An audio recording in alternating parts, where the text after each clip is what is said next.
Hey there. Subscribe to my channel. And also press this bell icon. So you never miss any new updates, cause whenever we upload new video you will get a notification on your phone. सिने आजकल news में आपका स्वागत है। मैं हूं आपके साथ साक्षी वर्मा। चलिए शुरुआत करते हैं देश दुनिया की बड़ी खबरों से। केंद्रीय गृह मंत्री राजनाथ सिंह ने लिचिंग के मुद्दे पर लोकसभा में कहा कि ये सच है कि देश में कई भागों में लिचिंग की घटनाओं से कई लोगों की जान गई है, लेकिन ऐसा पहली बार नहीं हो रहा है। राजनाथ सिंह ने कहा कि मॉब लिचिंग के कारण जिनकी भी मौत हुई है उनकी सरकार की ओर से मैं कड़ी निंदा करता हूं। ऐसी घटनाओं को रोकने की राज्य सरकार की जिम्मेदारी है। पीएम नरेंद्र मोदी ने आज दीनदयाल ग्राम ज्योति योजना की लाभार्थियों को संबोधित किया। वीडियो कॉन्फ्रेंस में लाभार्थियों को संबोधित करते हुए पीएम ने कहा कि आजादी के 70 साल बाद भी 2014 तक 18,000 गांवों में बिजली नहीं थी। ये दुर्भाग्य है। हमने बिना देरी किए गांवों में बिजली पहुंचाने का काम शुरू किया है। हमने हर गाँव में बिजली पहुँचाने का लक्ष्य रखा। हमने पंडित दीनदयाल उपाध्याय ग्राम ज्योति योजना की शुरुआत की। राज्यसभा में विदेश मंत्री सुषमा स्वराज ने पासपोर्ट सेवाओं से जुड़े मामले में सांसदों के सवाल पर जवाब दिया। उन्होंने कहा कि पासपोर्ट की क्वालिटी में अब सुधार हुआ है, अब पासपोर्ट उधड़ेगा नहीं। साथ ही मंत्री ने कहा कि अब पासपोर्ट अगले दिन या फिर हफ्ते भर के भीतर भी बन रहे हैं। हमने नियमों को आसान किया है। संसदीय कार्य मंत्री अनंत कुमार ने संवाददाताओं से बातचीत में कहा कि एनडीए एकजुट है और अविश्वास प्रस्ताव के खिलाफ मतदान करेगा। उन्होंने कहा कि हमने एनडीए के बाहर से भी दलों से समर्थन मिलने की उम्मीद बताई है। ये अजीब है कि बीजेपी के अकेले दम पर बहुमत हासिल करने और 21 राज्यों में सत्तासीन होने के बावजूद भी विपक्ष अविश्वास प्रस्ताव लाया है। कांग्रेस अध्यक्ष राहुल गांधी ने ट्वीट कर कहा कि हर भारतीय को सच जानने का अधिकार है। बीजेपी लोगों से सच्चाई छुपाने में यकीन रखती है और चाहती है कि जनता सत्ता में बैठे लोगों से सवाल ना पूछे। आरटीआई एक्ट में प्रस्तावित संशोधन इसे बेकार कर देंगे। इसका हर भारतीय को विरोध करना चाहिए।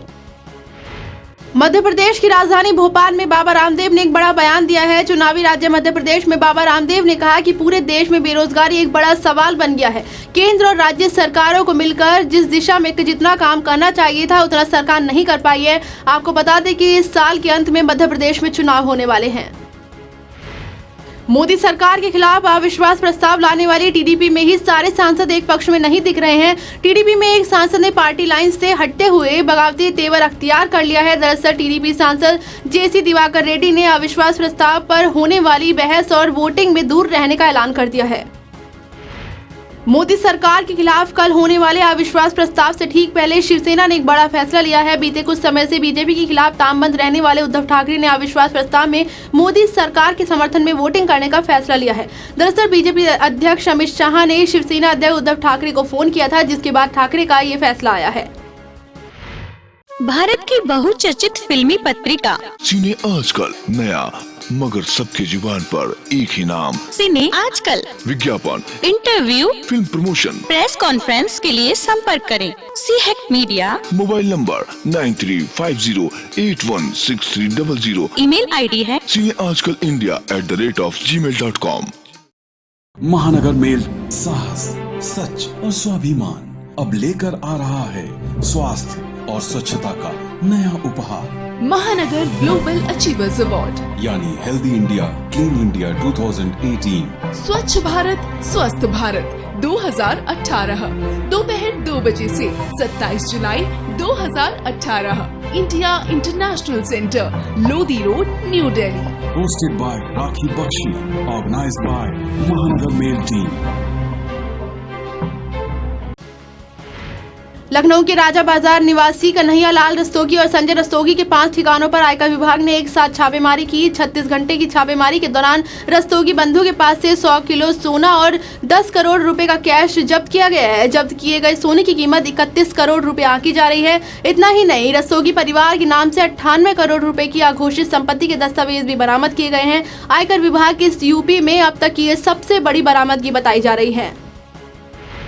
यूपी की देवरिया जिला जेल में जिलाधिकारी और पुलिस अधीक्षक ने मिलकर छापेमारी की। इस दौरान बाहुबली नेता और पूर्व सांसद अतीक अहमद की बैरक से 2 सिम कार्ड और 4 पेन ड्राइव बरामद की गई हैं। इसके अलावा अन्य कैदियों की बैरक से भी 1 मोबाइल फोन, 2 सिम कार्ड और हैंडमेड चाकू बरामद किया गया है। खबर है कि देवरिया के डीएम और एसपी ने 300 सिपाही और दर्जनों दरोगाओं के साथ मिलकर जिला जेल में छापेमारी की कार्रवाई को अंजाम दिया।